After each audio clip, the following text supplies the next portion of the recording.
बिस्मिल्लाहिर्रहमानिर्रहीम, अस्सलाम वालेकुम। रमज़ान स्पेशल रेसिपीज़ में आज हम बहुत मज़ेदार बारबेक्यू सैंडविचेस बना रहे हैं। इसके लिए आपको अलग से किसी किस्म का सॉस नहीं बनाना पड़ेगा और शॉर्टकट तरीके से हम झटपट से बना लेते हैं। इसमें 2 टेबलस्पून हमने कुकिंग ऑयल डाला है। इसे अच्छी तरह से पैन में फैला लेते हैं। इसमें बोनलेस चिकन छोटे छोटे पीसेस हमने कर लिए हैं। ये 300 ग्राम है।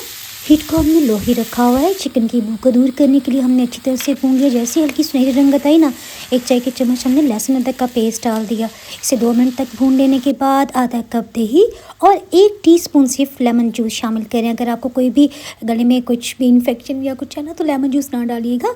चिकन टिक्का मसाला 1 टेबलस्पून, साथ ही हमने आधा कप पानी भी डाल दिया। एक दफ़ा इसे अच्छी तरह से मिक्स करते हैं। बस इतना ही काम था। ढक्कन से कवर करते, हीट को बिल्कुल लो कर दिया।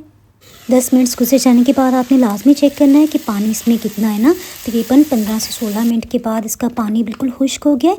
हमने यहाँ पे हीट को ऑफ़ कर दिया। गर्मा गर्मी है ना, तो हम इसमें आधा कप मायो और 1/4 कप केचप डाल रहे हैं। अगर आपको स्पाइसी तेज़ पसंद है तो यहाँ पे आप चिली गार्लिक सॉस भी डाल सकते हैं।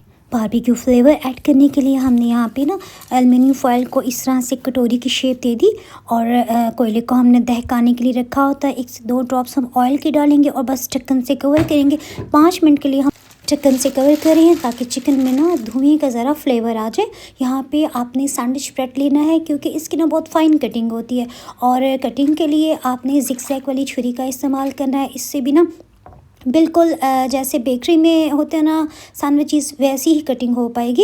ये देखिए जूसी सॉसी मज़ेदार सा ना ये चिकन के साथ ही सॉस बिल्कुल लिपटा हुआ है। इसकी लेयर लगा के हल्का सा हमने लेवल में करते हैं। दूसरे ब्रेड स्लाइस से कवर करके हल्का सा हाथ से प्रेस कर लेना है।